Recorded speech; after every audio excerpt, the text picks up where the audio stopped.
Hello बच्चों, तो शुरू करते हैं अगला क्वेश्चन हमें क्या कहता है। ट्रिग्नोमेट्री में हम क्वेश्चन सॉल्व कर रहे थे।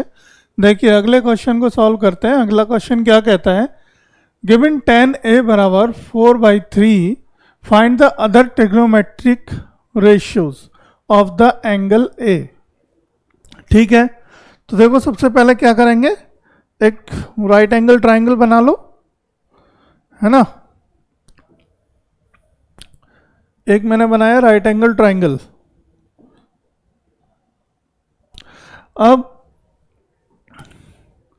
राइट एंगल ट्राइंगल दे रखा है जिसमें tan a की वैल्यू दे रखी है हमें। tan a बराबर बेटा दे रखा है 4/3। ठीक है, अगर इसको रीनेमिंग कर लेते हैं ए बी सी, कहीं दिया है क्या राइट एंगल क्या है, नहीं, तो ए बी सी ले लेते हैं और बी हमारा हो गया right angle at B. Angle A के रेस्पेक्ट में हमें उसके ट्रिग्नोमेट्रिक रेशियो सारे देने हैं। तो tan a बराबर दे रखा है। तो tan क्या होता है बेटा, tan आपको पता होगा क्या होता है, ठीक है, परपेंडिकुलर अपॉन बेस। क्या होता है, परपेंडिकुलर अपॉन बेस। तो परपेंडिकुलर क्या हो गया 4 और बेस क्या हो गया बेटा 3, P अपॉन बी होता है। अब यहाँ पे हमें दे रखा है परपेंडिकुलर और बेस, तो आप निकाल लीजिए बेटा हाइपोटेनियस।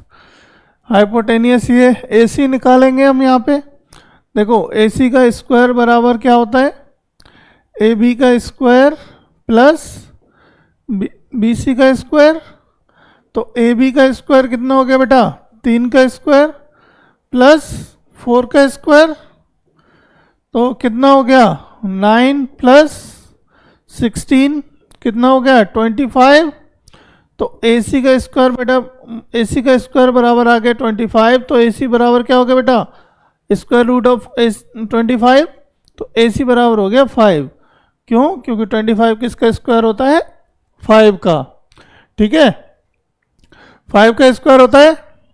तो अब हमारे पास हाइपोटेनस की वैल्यू आ गई बेटा 5।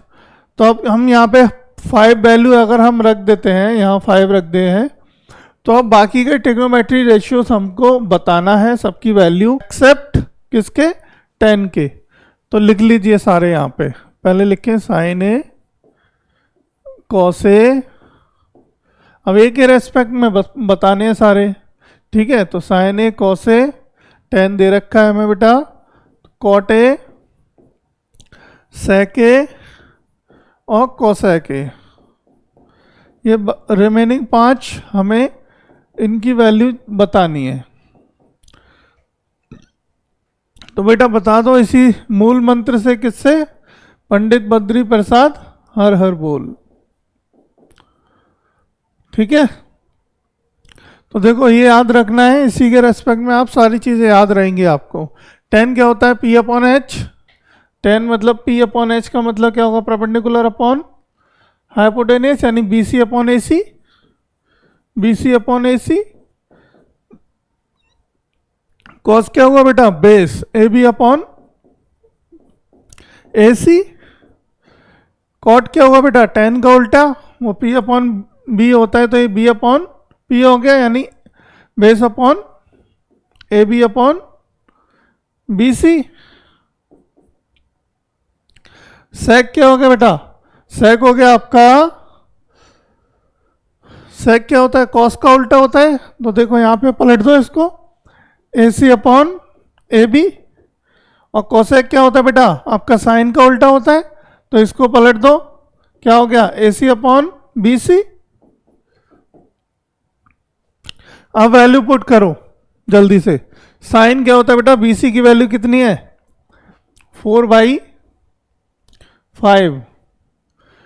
अब देखो कॉस AB की वैल्यू कितनी है बेटा 3/5।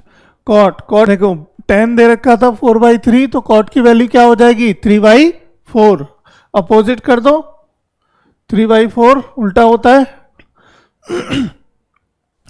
साइन आपका कोसेक का उल्टा होता है बेटा, और वही रेस्पेक्ट में अगर कोसेक की वैल्यू दे रखी है तो साइन की निकालेंगे तो उसको पलट देंगे। आप आपस में वैल्यूज़ को ऊपर नीचे कर दोगे तो वो कॉट, टेन का कॉट हो जाएगा। इसी तरीके से चलते हैं, साइन का कोसेक, कॉस का सेक और कॉट का टेन। ठीक है, अब सेक की वैल्यू तो देखो वही 5/3।